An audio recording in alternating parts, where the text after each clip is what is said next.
How to see your Snapchat password if you forgot it. Hi everyone, I'm here to assist you today. Without any delay, let's jump right in. First, open Snapchat on your device. If you can't log in, what you can do is open Chrome and click on your profile at the top right corner of your screen.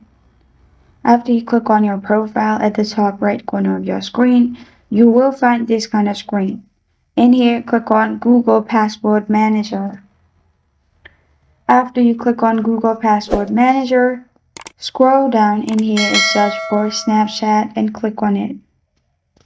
Verify it's you by adding your password of lock screen, then you'll find this kind of screen.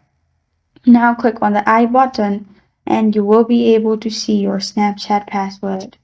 This is how to see your Snapchat password if you forgot it. Thank you for joining me today. If this video helps you out, please leave a like and subscribe for more. Got a question or want to suggest a topic? Comment below. Thank you for watching.